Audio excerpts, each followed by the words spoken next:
production of the film. The initial idea came also from my side, so whatever you want, just let me know if you have questions or thoughts.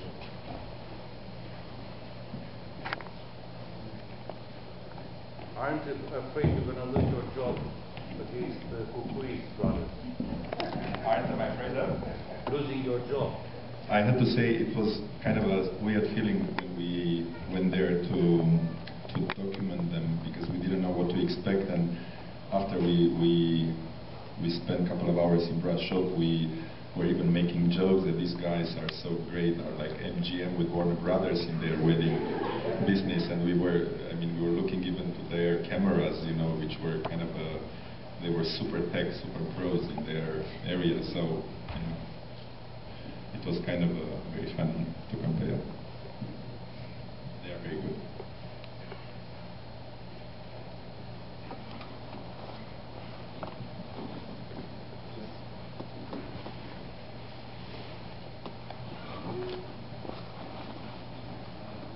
Did you have to ask for consent from the wedding parties?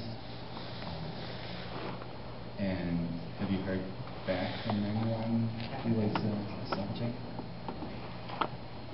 We have prepared sort of a release forms for everybody who was interviewed, all the wedding and all the brides and the grooms which we were shot, so everybody had given their consent to be filmed, so we were, I was a bit worried of not having, problems or legal problems afterwards. And regarding their feedback, I was very surprised to see that, let's say that the big majority did like the film. My main surprise was that the character which I fell in love during the editing, Mr. Akim from Alba Iulia, he called me and he was so happy. He asked me when the film would be broadcast one more time because he wanted to record, and I'm sure his kind of his reputation in the town, kept growing after the film. And it was just, some people did not call me at all, or the guy from Piatra Neamț, which was anyway very, very shy, and it was kind of difficult to work with him. He told me that he was sure about how the film would look like, and it was the biggest mistake of his life to appear in the film. But somehow I like people like the ones from Iași. The two guys called me and they say, they were not at all angry on me. They understood it's just a film, and it was kind of my approach to the topic and to the story, and they were just very happy to be in. So it was good after all.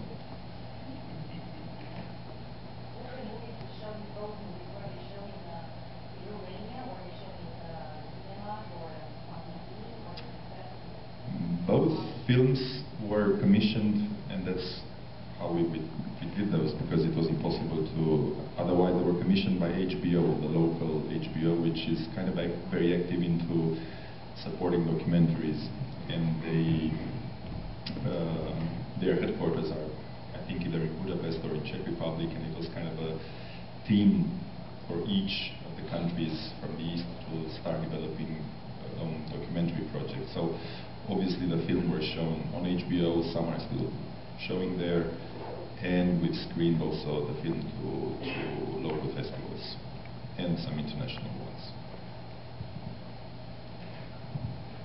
Yes, thank you. I enjoyed the documentary very much. I was wondering also if you ever thought of shooting Romanian weddings in the traditional style, with traditional costumes and traditional Romanian music?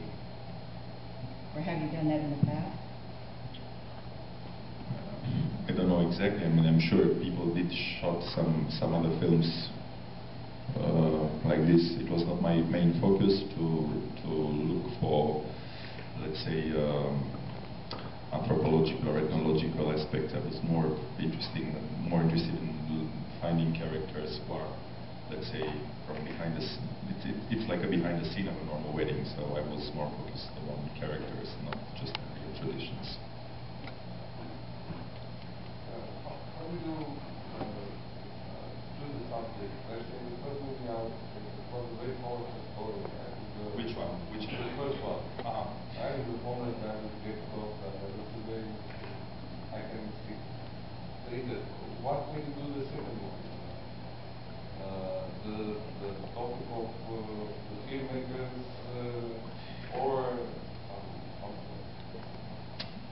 was, so the question basically is about the subject of the second one, yeah?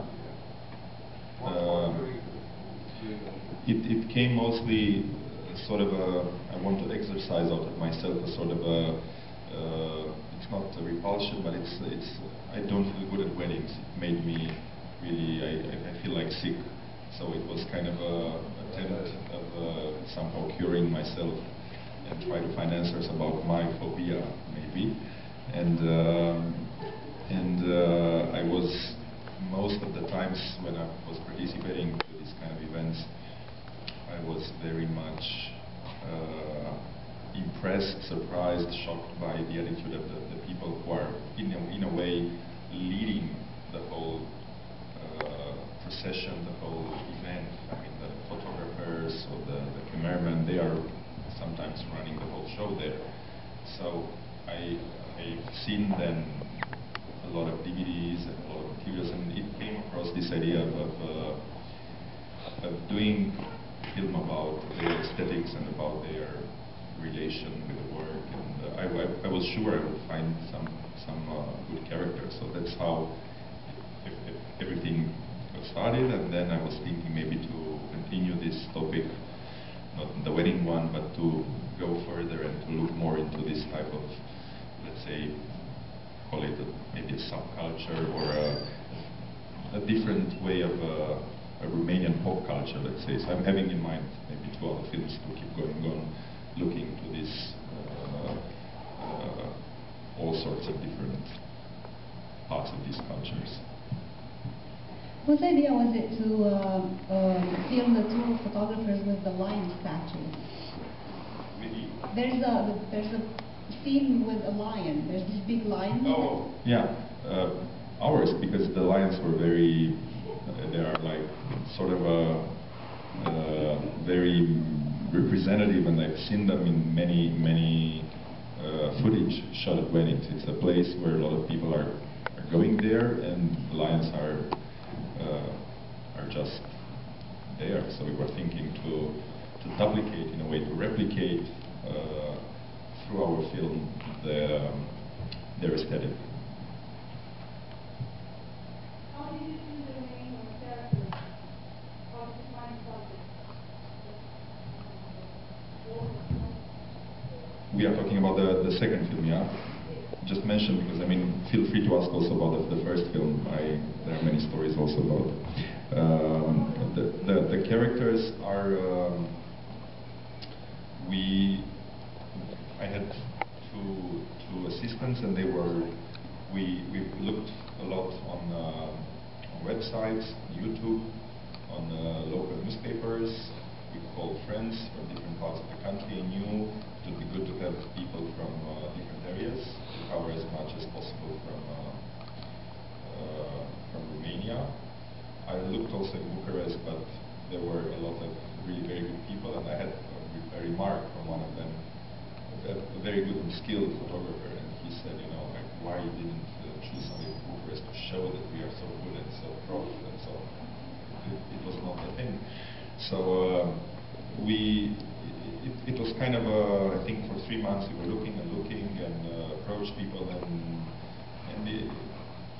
and then we tried to focus on the ones which had some stories to tell. I mean, this was the thing which interested me a lot, to have people